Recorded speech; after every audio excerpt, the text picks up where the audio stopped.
In other words, you were looking at a staged production which you had already seen many times, a sort of a soap opera, and you knew how it was going to come out before it even started. Now, Eustace, you're a veteran, and I'm a veteran. And I know when I went in the service, I was just about as patriotic as anybody could possibly be. That's the way that I felt anyway. And, you know, I saw things in the service, Eustace Mullins, that would lead me to believe that I still love my country, don't get me wrong, but it's this government that I don't think that I'd ever fight for again, because you just kill a lot of people, raise a lot of debt, raise a lot of taxes. I come back, the people are far worse off than they ever were before, and we seem to be enslaving ourselves. Is this true, or am I imagining things?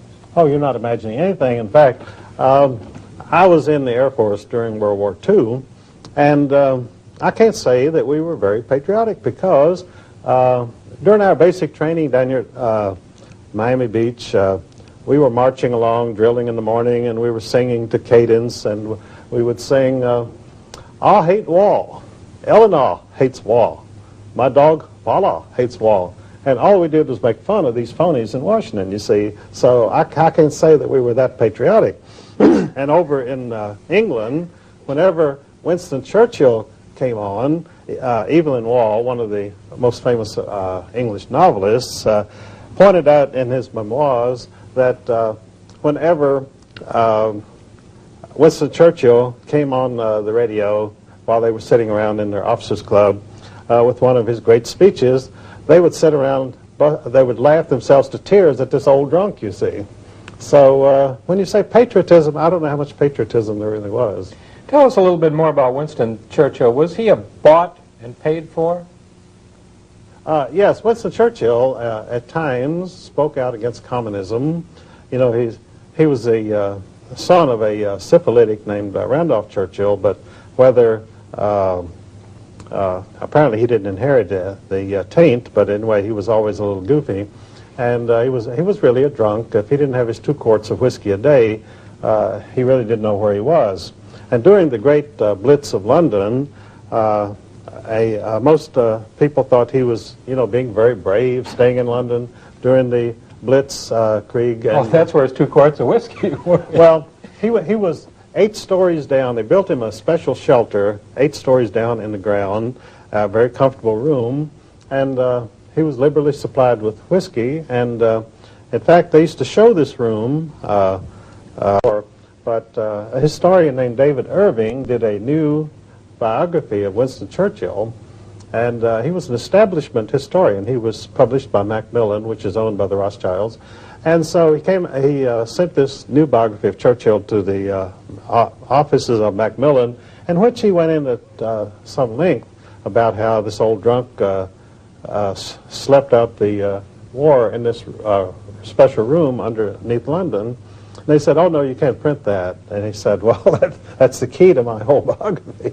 And so they said, well, goodbye. And they refused to print the book. And he finally got it out on his own, and he started touring and lecturing on some of his discoveries, with the result that Canada officially banned him from entering Canada as a very dangerous person, because he was telling the truth about Winston Churchill.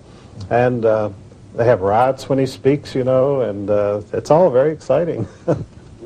We're talking with Eustace Mullins today, ladies and gentlemen, and this is the book.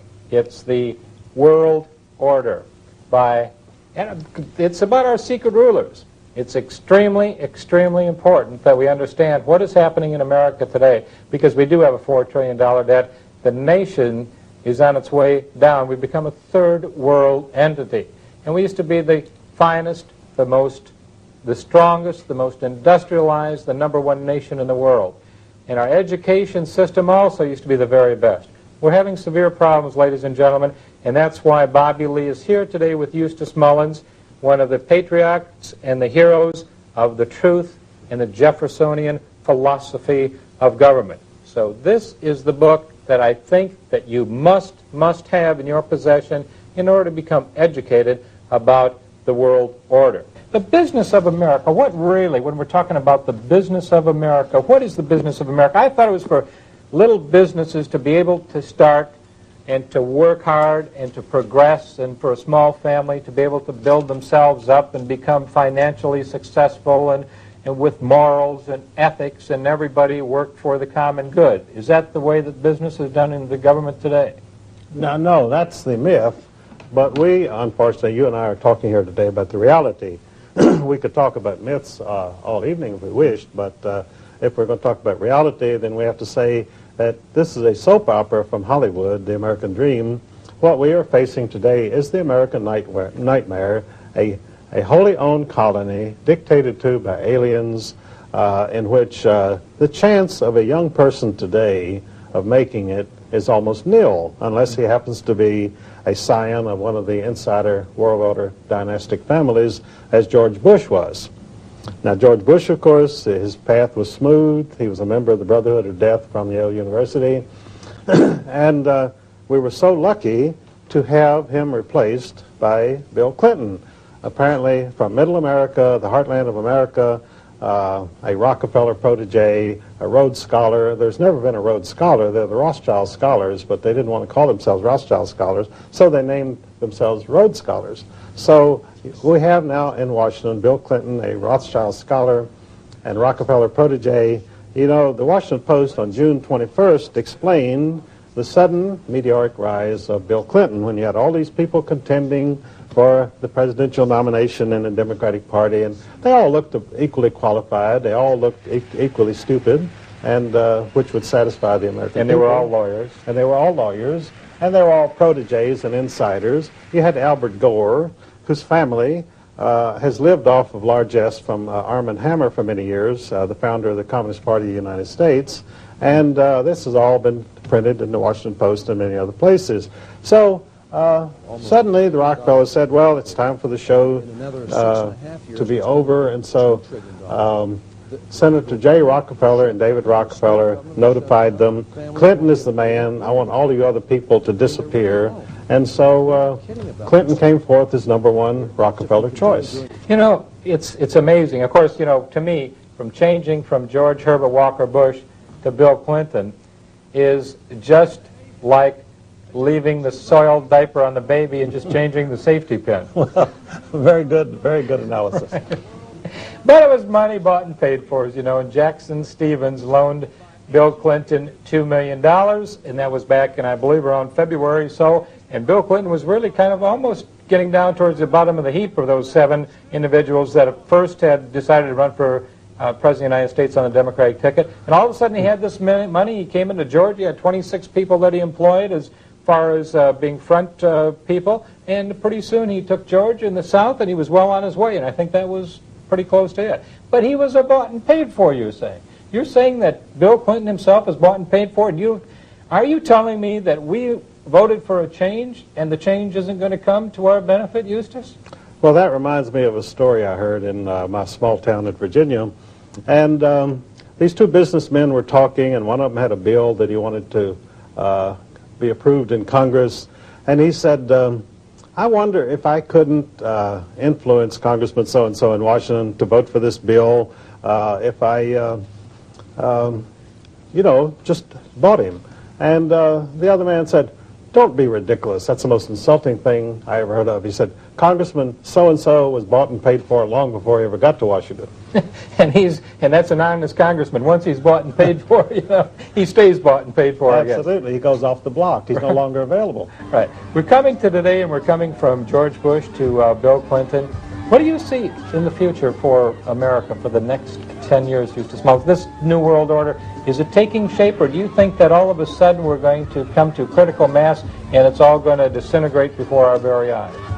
Well, I think we're at critical mass already. Now, we have a very interesting situation, which we saw during the last election. You had the biggest turnout that you ever had, and of course, the trend had been for lower and lower percentages of the American people to come out and vote, because they did everything that they possibly could to discourage the American people from participating in the election. Fewer people voted every year because, you know, they made sure they understood you either vote for Tweedledum or Tweedledee, and it doesn't make any difference which one gets in.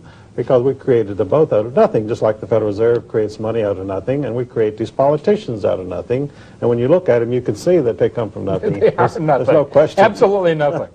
There's no question about that in anyone's mind. Well, this time, you suddenly had a wild card, and that was a billionaire named Perot. He appeared on the scene, and he was almost elected president by acclamation. People were so disgusted with these phonies, Bush and Clinton, and no matter how hard you tried, you couldn't say anything good about either one of them. And so the people looked, and here's a successful businessman, Perot, spunky, got down to business. He would get on television and rivet the attention of the American audience simply with a few charts, which has always been a no-no in politics. You never show a chart to the people if you want to get votes. Well, you never tell them how it's really like. That's right, and you never tell them, look, we're destitute, we've got to start thinking of something, because you see, the Rothschilds and the world order dynastic families, they profit by other people's suffering and despair. They profit when you have a communist revolution go in and murder 10 million peasants. They profit when you have a world war which devastates Europe. And so this is exactly what happens. You know, Baron Alphonse de Rothschild was asked during the communist revolution there, he said, aren't you worried about all of your houses and your vast estates and so forth with the revolution going on? He said, certainly not. He said, you always want to buy when blood is running in the streets. That is, when everybody thinks we're collapsing, nothing's going to be worth anything, and they say, I'm going to dump this for a penny on the dollar. That's when the Rothschilds and the insiders buy everything. And, of course, the United States is coming to that point now. We're in a recession. Real estate is down. This is the time to buy, because this is a fluctuating thing. It goes up and it comes down. It goes up and it comes down, because it's manipulated. It's always manipulated. You know, J.P. Morgan was asked once, as the leading banker in the United States, someone rushed up to him and said, Mr. Morgan, please, would you tell me, what is the stock market going to do? He said, sir, it will fluctuate. I love it. That's a great story.